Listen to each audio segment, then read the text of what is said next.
தமிழர்களே, நீங்கள் என்னை கடலில் தூக்கி எறிந்தாலும் கட்டுமரமாகத்தான் நிரப்பேன்.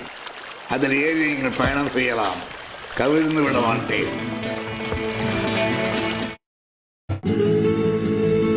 நமது கலைஞர் தொலைக்காட்சியில் கிறிஸ்துமஸ் தின சிறப்பு திரைப்படம்.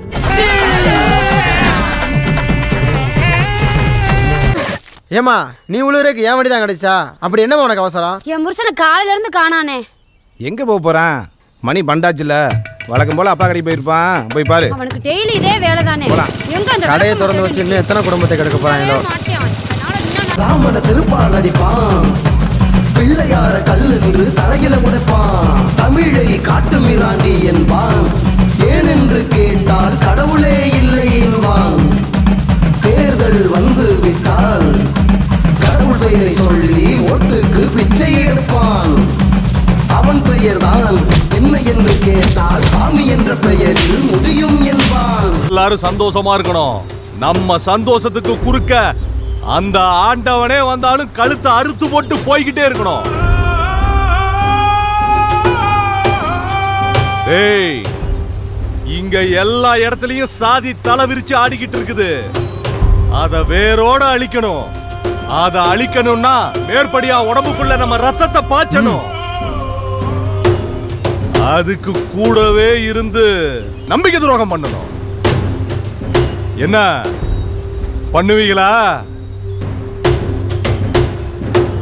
அதான்டா காதல் பண்ணுவீங்களா? மேற்படியா வீட்டுல கை வச்சிருக்கன தம்பி, கூடிய சீக்கிரம் அவளை பொண்டாட்டியாக்கி உன் காலில் விளை வைக்கிறன. நீ எங்களுக்கு அண்ணன் இல்லைண்ண, தெய்வம். அது அதுரா அடிகளா. சொத்தை காப்பாத்த வளர்த்த பிள்ளைய கல்யாணம் பண்ற ஈனப்பயல்கள் இல்லடா நாங்க. பிள்ளைய பத்தி கண்கலங்கி நின்றுகிட்டு இருக்கான். நீங்க காதல் கத்திரிக்கான்னு சுத்துறதுனால ஊரை குட்டி உட்கார வச்சிருக்கோம். அம்பியாவதி, அமராவதி, லைலா, மஜ்னு, ஏன் மதுரையை சாமியா கும்புறமே ஆத்தா மீனாட்சி, அவங்க அப்பயும் காதலை ஏத்துக்கிட்டானா? இந்த காதலை ஏத்துக்கிறதுக்கு சின்ன வயசுல இருந்து அந்த பிள்ளைக்கு கை முளைக்குமா கால் முளைக்குமான்னு பார்த்து பிள்ளைய வளர்த்து வைப்பான். குடிக்க கஞ்சி இல்லாட்டினாலும் பிள்ளை நல்லா வளரும்னு சொல்லி பல கனவுகளை சுமந்து இருப்பான். நீ காதல்னு சொல்லிட்டு ஊரை கூட்டிட்டு வந்து நிப்ப. உங்களுக்கு பொண்ணை கொடுக்கணும்னு சொல்லி கேட்பீங்களா? பொம்பு சட்டையை போட்டுட்டு வந்து சமூக நீதின்ற பேர்ல எங்க பிள்ளைகள எங்க கிட்ட இருந்து பிரிச்சு கூட்டு போறான். அன்னைக்கு ஒரு பிள்ளைய கூட்டிட்டு போய் உடம்புலப்பேட்டையில கல்யாணம் பண்ணி வச்சீங்களே, அவளுக்கு எத்தனை கல்யாணம் பண்ணி வச்சீங்க?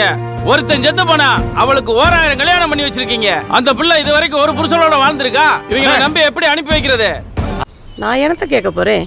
பொயின் சாப்பிடுதியா? அது என் கீப்பர்ல இருக்கு. இங்க பாரு, கோயில் எடுத்தானே சிவன் கோயிலுக்கா? ஒயின் ஷாப்போட கோயில்ல வருமானம் அதிகம். குண்டியல் காசு வரும். ஒரு 1000 ஏக்கர் நிலம் இருக்குது, அதை வச்சு பொழைச்சிக்கலாம். அப்புறம் என்ன, உனக்கு என்ன ஆட்டையை போட்டு பொழைக்கவா தெரியாது? உங்ககிட்ட இப்படி இல்லாட்டி பொழைக்க முடியுமா? கோயில் என்ன கும்பிடுறவனுக்கு மட்டுமா சொந்தம்? நமக்கும் தான் சொந்தம். ஹெச்ஆர்என்சி இன்ஸ்பெக்டருங்க. ஏயா தமிழை வளர்க்குறேன்னு சொல்லிவிட்டு பிச்சை எடுக்கிற பாஷையில் பேசுவீங்களா? யாருங்கிறத தமிழில் சொல்லு. ஐயா, இந்து அறநிலைத்துறை ஆய்வாளர்கள் ஐயா. ஹிந்து அறநிலையத்துறையா? நீங்க தான் ஹிந்துவே இல்லைங்கிறீங்க. இல்லாத மதத்துக்கு எதுக்கியா ஒரு துறை? ஐயா, தெரியாம வந்துட்டேங்க ஐயா, இனிமே வரமாட்டேங்க ஐயா. ஏய், தூதுப்புறா இங்க வந்திருக்கீங்க, 10 நிமிஷத்துல உங்க ஓனர் இங்க வரணும். அது என்ன, இது நியாயமே இல்ல. ஒரு அதிகாரியை வேலை செய்ய விடாம உட்கார வச்சிருக்கீங்க. தப்புனே, தப்பு. தப்புதான். இவங்களுக்கு பதிலா உங்களை உட்கார வச்சிருக்கோம்டா. உட்கார வச்சுதான் பாரு, அப்புறம் என்ன நடக்குதுன்னு பாப்போம். ஏய், பொம்பளான்னு பாக்குறேன், போய்கிட்டே இரு. பாண்டியம்மா, உன்னை எங்கெங்க உட்கார வச்சிருந்தாங்கன்னு எங்க கிட்ட லிஸ்டே இருக்கு, பேசாம போயிரு. ஏய், இந்த லிஸ்டுக்கெல்லாம் பயப்படவும் நான் கிடையாது. எங்க அண்ணன் அடக்குனா அடங்க கூடாதுன்னு சொல்லி வச்சிருக்காரு. அடங்க மறு அத்து மீறு, அந்த கும்பலா நீங்க? டேய், அக்காவே நிக்க வச்சு பேசிட்டு இருக்காங்க, போய் சேர் எடுத்துட்டு வாடா. சரிங்க சார். எப்பா, இங்க பிளாஸ்டிக் சேரே இல்லப்பா. நீங்க எல்லாம் எத்தனை படம் எடுத்தாலும் திருந்த மாட்டீங்கல்ல? பன்னி மேய்க்கிறவனை படிக்க வைக்கிறேன்னு சொன்னா அதுல ஒரு அர்த்தம் இருக்கு. ஆனா படிச்சவனை பன்னி மேய்க்க விடுறீங்களே, நீங்க தாண்டா கெட்டிக்காரங்க. பன்னி மேய்க்கிற குலத்தொழில செய்யறதுன்னு அவ்வளவு கேவலம் இல்லையே. இதைத்தானே நாங்க விஸ்வகர்மா திட்டத்துல சொன்னோம். நாங்க சொன்னோம்னா அது தப்பு, நீங்க செஞ்சா அது புரட்சியா?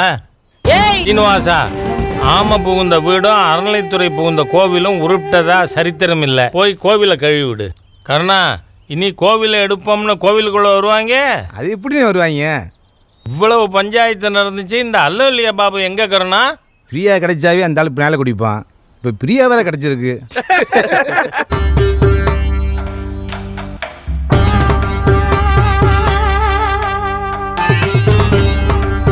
கந்தன்மலையை காப்பாற்ற வந்த எத்தனை இந்துக்களை கொண்டு இருக்கோம் தெரியுமா? இந்த லிஸ்ட்ல அடுத்து நீதான். தொன்று தொட்டு இந்துக்கள் கோவிலுக்காக செத்துக்கிட்டு தான்டா இருக்காங்க. ஆனா உன்ன மாதிரி நாஸ்திங்க இனிமே உயிரோடு இருக்கக்கூடாது. எங்களுக்கு மண்ணும் பொண்ணும் எவ்வளவு முக்கியமோ அது போல மலையும் முக்கியம்.